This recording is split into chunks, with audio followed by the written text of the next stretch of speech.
أعوذ بالله من الشيطان الرجيم بسم الله الرحمن الرحيم واتبعت ملة آبائي إبراهيم وإسحاق ويعقوب ما كان لنا أن نشرك بالله من شيء ذلك من فضل الله علينا وعلى الناس ولكن أكثر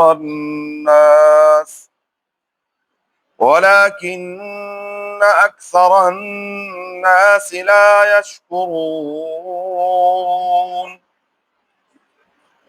واتبعت ملة آبائی ابراہیم، اور پیروی کی میں نے اپنے آبا اور اجداد کے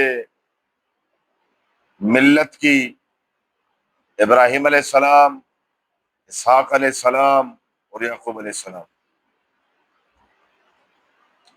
ما کان لنا ذالک من فضل اللہ علینا، نہیں ہے ہمارے لائق ان نشرک باللہ کہ ہم اللہ کے ساتھ شرک کریں، من شیء کسی بھی چیز میں، ذالک من فضل اللہ یہ اللہ تعالیٰ کے فضل میں سے جو اس پروردگار نے ہم پر کیا، وعلی الناس اور لوگوں پر بھی کیا، ولیکن اکثر الناس لا یشکرون لیکن لوگوں کی اکثریت شکر ادا نہیں کرتی۔ واتبعت ملۃ آباء ابراہیم، سورہ یوسف کی آیت نمبر 38 ہے۔ گزشتہ آیات میں تھا یوسف علیہ السلام جیل تشریف لے گئے، ان کے ساتھ 2 آدمی اور بھی جیل میں گئے، اور وہ بڑے خاص لوگ تھے۔ ایک بادشاہ کا کھانے کا ذمہ دار، کچن کا، اور دوسرا پانی پلانا، شراب پلانا وغیرہ وغیرہ ان چیزوں کا ذمہ دار تھا۔ دونوں پر الزام یہ تھا کہ انہوں نے بادشاہ کو زہر دینے کی کوشش کی ہے، اور میں نے تفصیل عرض کی تھی کہ حقیقت میں جو کچن کا ذمہ دار تھا وہی اصل ملزم تھا، لیکن اس نے چالاکی سے اس دوسرے ساتھی کو بھی اپنے ساتھ پھنسا لیا۔ انہوں نے خواب دیکھا، اس خواب کی تعبیر یوسف علیہ السلام سے پوچھی۔ یوسف علیہ السلام نے ان سے وعدہ کر لیا۔ یہاں میں نے ایک بات عرض کی تھی کہ جیل میں تو اور بھی کئی افراد ہوں گے، یوسف علیہ السلام سے کیوں؟ انا نراک من المحسنین، آپ کا کردار، آپ کی چال چلن، آپ کا اٹھنا بیٹھنا اور آپ کا ظاہر بتا رہا ہے کہ آپ نیک لوگوں میں سے ہیں۔ اس لیے ظاہر کو ویسی ترک کر دینا کہ نہیں جی ایسی کوئی ایسی باتیں، یہ غلط بات ہے۔ اور میں اس کی ہمیشہ مثال دیتا ہوں۔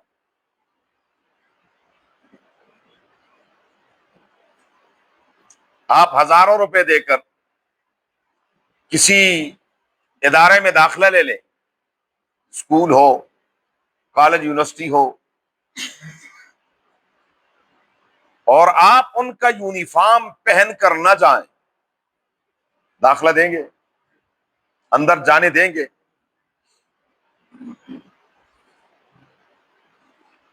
فوج کا سربراہ کیوں نہ ہو، اس کی جیب میں شناختی کارڈ بھی ہو کہ میرا نام حافظ عاصم منیر ہے، لیکن وردی پہننی ہو اس نے انڈیا کی، اور وہ کہے بھائی آپ مجھ سے میری نیت پوچھو، میرے ظاہر کو نہ دیکھو، تو کیا جی ایچ کیو میں داخلہ ملے گا؟ ہاں، بلکہ شاید پہلی گولی میں اس کو اڑا دیا جائے کہ یہ کون ہے؟ غدار ہے، انڈین ہے، دشمن کا جاسوس ایجنٹ بن گیا ہے۔ یہاں میرے بھائیوں سب کا ذہن کام کرتا ہے۔ جب اسلامی لباس، اسلامی طور طریقوں کے بارے میں بات کرتے تو یار بے خام خام، ایسا نہیں۔ انا نراک من المحسنین، آپ کا ظاہر بتا رہا ہے کہ آپ نیکوکاروں میں سے ہیں۔ بہرحال قال، یوسف علیہ السلام فرمانے لگے لا یاتیکما طعام ترزقانہ، جو تمہیں کھانا دیا جاتا ہے ابھی وہ کھانا، دوپہر کا کھانا ابھی نہیں آئے گا، الا نبأتکما بتأویلہ قبل ان یاتیکما، وہ کھانا آنے سے پہلے پہلے میں آپ کو تعبیر بتا دوں گا۔ اور ذالکما مما علمنی ربی، یہ میرا کوئی کمال نہیں ہے، کس نے سکھایا مجھے، یہ پیغمبرانہ شان ہے۔ آج جی ہم تو کہتے ہیں ہاں ہم نے اس پر بڑی محنت کی ہے، یہ آپ کو صرف میرے پاس ملے گا اور کہیں سے نہیں نہیں نہیں نہیں۔ مما علمنی ربی انی ترکت ملت قوم لا یؤمنون باللہ، موقع مل گیا یوسف علیہ السلام کو دعوت دینے کی کہ بھائی میں نے اس قوم کے دین اور ملت کو چھوڑا ہے جو اللہ پر ایمان نہیں رکھتے اور آخرت کے دن پر ایمان نہیں لاتے، وہ آخرت کے منکر ہیں، ایسے لوگوں کے ساتھ میرا کوئی تعلق نہیں ہے۔ میرا تعلق کس سے ہے؟ اب یہ تعارف ہے۔ واتبعت ملت آبائی ابراہیم واسحاق ویعقوب، میں نے پیروی کی اپنے پردادا حضرت ابراہیم علیہ السلام، دادا اسحاق علیہ السلام، والد یعقوب علیہ السلام کی۔ اور یہ بڑی نیک عجیب و غریب صورتحال ہے، 4 پشتے پیغمبر ہیں، پردادا پیغمبر، دادا، والد پیغمبر، اور خود کریم ابنو کریم ابنو کریم ابنو کریم۔ اور یہی صورتحال صحابہ کرام رضوان اللہ تعالی علیہم اجمعین میں اللہ نے اگر اس مقام سے نوازا تو وہ ابوبکر صدیق رضی اللہ تعالی عنہ، اس خاندان کے 4 پشتے صحابہ ہیں۔ خود ابوبکر صدیق، ان کے والد ابو قحافہ، ابوبکر صدیق کے بیٹے عبد الرحمن کے بیٹے بھی صحابی۔ یہ 4 پشتے اللہ تبارک و تعالی نے اس مقام سے نوازا۔ بلکہ اگر دوسری طرف سے دیکھا جائے، ابوبکر صدیق رضی اللہ تعالی عنہ بھی صحابی، والد بھی صحابی، بیٹی حضرت اسما بھی صحابیہ، اور ان کے بیٹے عبداللہ ابن الزبیر بھی صحابی، پوتے کی طرف سے بھی نواسے کی طرف سے بھی اللہ نے اس مقام سے نوازا تھا کہ 4 پشتیں یہ صحابی ہیں۔ این سعادت بزور بازو نیست، تانا بخشد خدائے بخشندہ، یہ اس کا احسان ہے، اس کا کرم ہے جس کو نوازنا چاہے رب العالمین۔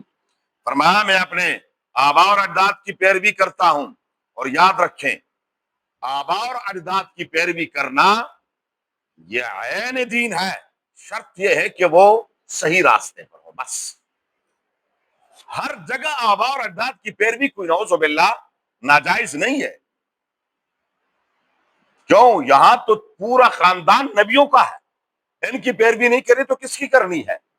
آبا اور اجداد کی پیروی وہ غلط ہے جو شریعت سے ہٹ کر ہو، قرآن اور سنت سے ہٹ کر، اور پھر کہنے جی ہمارے تو جی گھر میں ہم نے جب سے آنکھ کھولی ہے یہ سلسلہ چلتا آ رہا ہے، لہذا ہماری والدہ بھی ایسے کرتی تھی، ہمارے اور ہماری والدہ کنڈے دیا کرتی تھی، لہذا ہم بھی کیا کریں گے؟ کنڈے دیتے رہیں گے۔ ہمارے جو ہے گھر میں وہ باقاعدہ 11ویں شریف کا ختم ہوتا تھا، تو لہذا ہم بھی کیا کریں گے؟ 11ویں شریف کے بغیر ہمارا گزارا نہیں ہے۔ نہیں، دیکھو جو عمل قرآن اور سنت سے ثابت ہے سر آنکھوں پر نہیں ہے تو ٹھیک ہے، ہم ان کے بارے میں اللہ سے یہی امید رکھتے ہیں کہ پروردگار ان کی نیت کے مطابق اللہ ان کو بخش دیں گے۔ لیکن ہمارے سامنے جب ایک بات اللہ نے واضح فرما دی ہے کہ ان چیزوں کا شریعت سے کوئی تعلق نہیں ہے، ان چیزوں کو شریعت سے بولیں کوئی تعلق نہیں ہے، بتائیے سیدنا شیخ عبد القادر جیلانی رحمت اللہ علیہ جب پیدا بھی نہیں ہوئے تھے تو وہ لوگ کون سی 11ویں دیتے تھے کہ 18ویں دیتے تھے؟ ہاں، یہ ان کا ایک عمل تھا، ٹھیک ہے، وہ اپنے حساب سے ایک عمل کرتے تھے، انہوں نے ایک، لیکن وہ صرف اور صرف 11ویں شریف نہیں تھی، اور بھی کئی کام تھے، لیکن ہم نے تو صرف کیا ہے، بس جی ماشاء اللہ رسول اللہ مبارک کی سنت، کھانے کے بعد میٹھا، کھانے کے بعد میٹھا، بس یہ سنت کوئی نہیں بھولتا اور سب کو پتا کہ یہ کیا ہے۔ لیکن میدان میں دندان مبارک بھی شہید کروانا پیغمبر کی، یہ نہیں، ایک کیا پتہ نہیں مولوی صاحب کو کیا ہو گیا،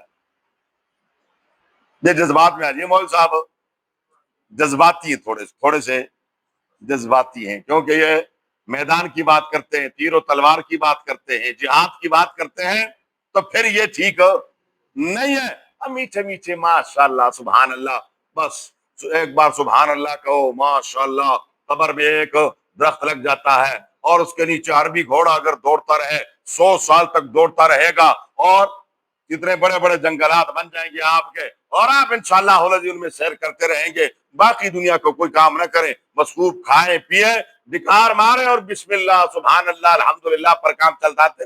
نہیں، یہ سب بھی کرنے ہیں، یہ سب بھی کرنے ہیں، بالکل حق سچ ہے، لیکن ان کے ساتھ رسول اللہ صلی اللہ علیہ وسلم کی پوری زندگی کو سامنے رکھنا، صلی اللہ علیہ وآلہ وسلم۔ بہرحال فرمایا واتبعت ملۃ آبائی ابراہیم و اسحاق و یعقوب، میں ان کی پیروی کرتا ہوں، یہ میرے آبا اور اجداد ہیں، اور ما کان لنا ان نشرک باللہ من شیء، نہیں ہے ہمارے شایان شان کہ اللہ نے ہمیں نوازا ہے اور پھر ہم اللہ کے ساتھ کسی بھی چیز کو شریک ٹھہرائے، نہیں، اللہ کے ساتھ کوئی شریک نہیں، اللہ تعالیٰ وحدہ لا شریک ہے، اللہ وحدہ لا شریک ہے، ذات میں بھی اور صفات میں بھی وہ یکتا ہے پروردگار، قل هو اللہ احد، اس کا کوئی ہمسر نہیں ہے، وہ بے نیاز ہے۔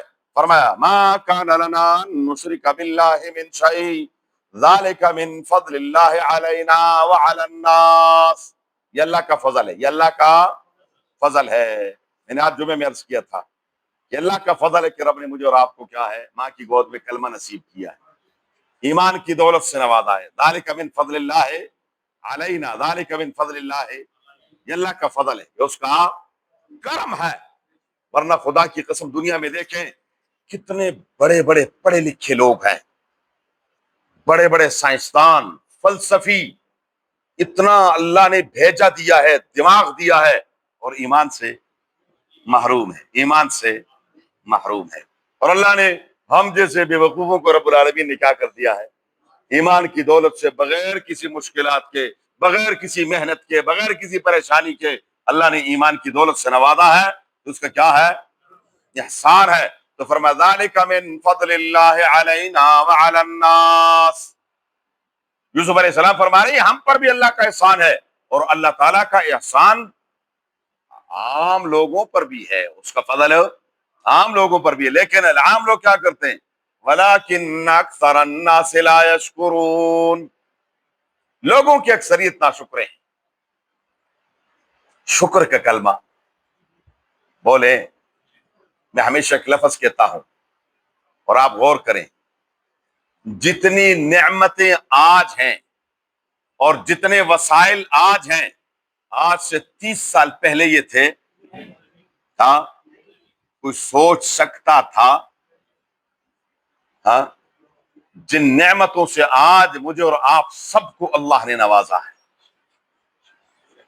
جی ہر اعتبار سے دیکھ لیں، پہناوے کے اعتبار سے دیکھ لیں، زندگی کے باقی معاملات، کھانے پینے کے اعتبار سے دیکھ لیں، اپنے بود و باش کے اعتبار سے دیکھ لیں، یہ نعمتیں تھی؟ ہاں، جتنی نعمتیں اللہ نے آج عطا فرمائی ہیں، لیکن آج سے آپ 30-40 سال پہلے چلے جائیں تو وہاں ہر بندے الحمدللہ اللہ کا شکر ہے جس حال میں اللہ نے رکھا ہوا ہے۔ اب کیا ہے؟ اور نہ پوچھو، جب سے یہ حکومت آئی اسے بیڑا غرق کر دی، کہتے ہیں کہ نہیں کہتے؟ ہاں، اور اپنا سب کچھ کس پر ڈالتے ہیں؟ حکومتوں پر ڈالتے ہیں، اپنے آپ کو نہیں دیکھتے۔ یہ حکومت ہم پر اللہ نے ہمارے اعمال کی وجہ سے مسلط کی ہے، یاد رکھیے۔ جی جی، اعمالکم عمالکم، اعمالکم عمال، جیسے تمہارے اعمال ہوں گے ویسے تمہارے حکمران ہوں گے۔ ان کے دل میں اللہ میرے اور آپ کے لیے اس رعایا کے لیے نرمی کیوں نہیں ڈالتا؟ وہ کیوں میرے اور آپ کے بارے میں نہیں سوچتے؟ ایک غریب آدمی کی کیا صورتحال ہے، لیکن نہیں، وجہ ہمارے اعمال ہیں۔ ہمارے اعمال ٹھیک ہو جائیں گے، اللہ ان کو ٹھیک کر دیں گے، ورنہ اللہ ان کو تباہ کر دیں گے۔ اس لیے حدیث میں دعا سکھائے، اللہم لا تسلط علینا بذنوبنا من لا یرحمنا، اللہم لا تسلط علینا بذنوبنا من لا یرحمنا، یا اللہ ہمارے گناہوں کی وجہ سے ہم پر ایسے لوگوں کو مسلط نہ کرنا جو ہم پر رحم نہ کریں، ہمارے گناہوں کی وجہ سے، ہمارے کرتوتوں کی وجہ سے، ہمارے اعمال کی وجہ سے، تو ہم پر جو مسلط ہیں یہ ہمارے اعمال مسلط ہیں، وہ شکلیں بدلتی رہتی ہیں، چونکہ اعمال ہمارے وہی ہیں۔ تو بتائیں، رعایا کے لیے ان کی پالیسیوں میں کوئی تبدیلی آئی تھی؟ بتائیں تو صحیح۔ گورنمنٹ کسی کی بھی آئے، چہرہ کوئی بھی ہو، چونکہ ہمارے اعمال نہیں بدلے، تو اعمال نہ بدلنے کی وجہ سے ان کی پالیسیاں بھی ہمارے لیے نہیں بدلتی۔ اسی سے آپ اندازہ لگا لیں، آپ سب ماشاءاللہ پڑھے لکھے ہیں اور ہر قسم کی پرنٹ میڈیا، سوشل میڈیا یہ سب استعمال کرتے ہیں، دیکھتے ہیں، اخبارات بھی پڑھتے ہیں، خبریں بھی سنتے بھی ہیں، دیکھتے بھی ہیں۔ IMF نے آج تک کبھی کہا ہو کہ بیوروکریسی پاکستان کی اور جو وزراء اور مشیر ہیں ان کے جو عیاشیوں کے اسباب ہیں ان میں کمی کی جائے؟ ہاں، میرے علم میں نہیں ہے، اگر آپ کے علم میں مجھے ضرور بتانا۔ آج تک کبھی کہا ہو کہ شہباز شریف صاحب آپ نے جو یہ 10 درجن مشیر رکھے ہوئے ان کو ختم کرو، کیونکہ مشیر مفت میں، بولو ہاں، ان کے جو خرچے ہیں اگر اس طرف جاؤں تو گھنٹے چاہیے، جی ان کے بارے میں نہیں کہتے 2-4 اور رکھ لے، جی جی۔ اس گورنمنٹ میں مشیر نام بدل جاتے ہیں، پچھلی گورنمنٹ میں کیا تھے آپ نہیں بتائیں گے، میں بتا دوں، ترجمان کیا تھے؟ ترجمانوں کا جم غفیر تھا، ترجمانوں کا جم غفیر، ہر ادھر بھی ترجمان، ادھر بھی ترجمان، یہ بھی ترجمان، وہ بھی ترجمان، وہ بھی ترجمان، وہ بھی ترجمان، جو جتنا خوب بھونک سکتا تھا اس کو ترجمان بنا دیا۔ دنیا جہان کے جو نکمے وہ آج مشیر بنے ہوئے اور ان پر مارے نہیں آ رہے ہیں، لیکن غریب کو کیا کرو؟ ٹیکس لگاؤ، چوسو ان کو۔ یہ ابھی تک زندہ کیوں ہے؟ ابھی تک ان کے جسم کے رگوں میں خون کیوں چل رہا ہے؟ یہ خون بھی ان سے کیا کر لو؟ نچوڑ دو، چوس دو۔ لیکن یہ کوئی نہیں کہتا کہ شہباز شریف صاحب یہ جو آپ نے اتنا بڑے وزراء کا ایک لائن لگی ہوئی ہے، کارکردگی کیا ہے ان کی، کس چیز کا وزیر ہے وہ؟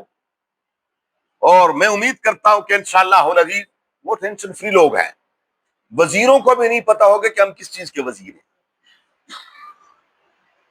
ہاں ان کو بھی یہ نہیں پتا ہوگا، بس ٹھیک ہے تنخواہ مل رہی ہے اور وزارت کے وہ سب کچھ مل رہا ہے، لوازمات، بس سب اچھا ہے، سب اچھا ہے۔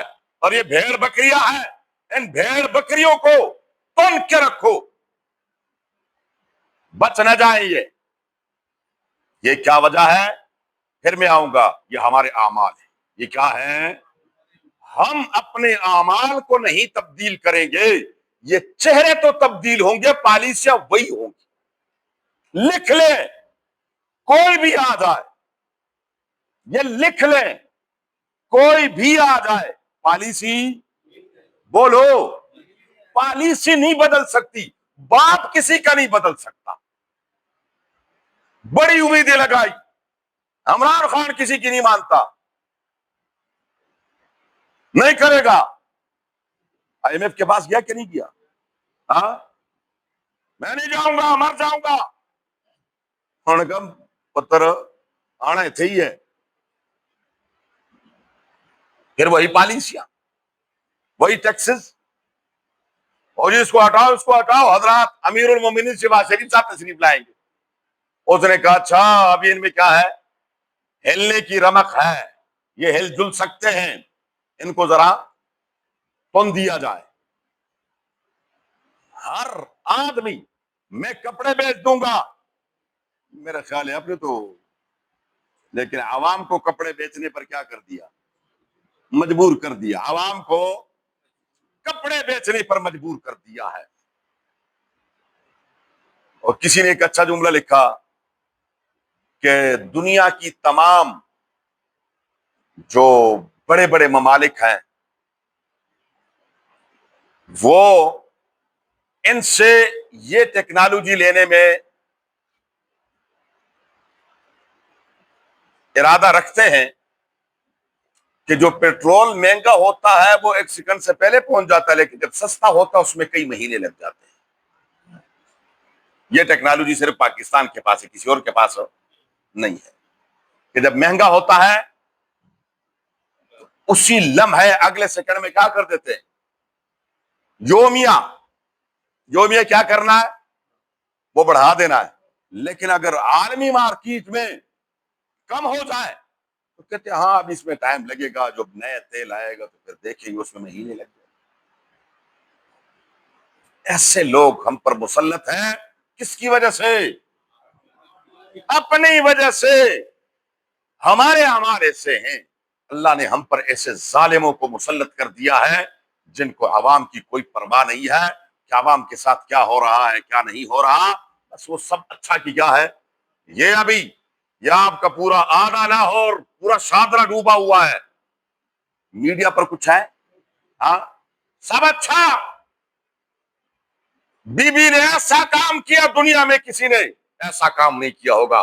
لاہور دنیا کے وہ اعلی ملکوں کے شہروں میں شامل ہو گیا ہے، کیوں؟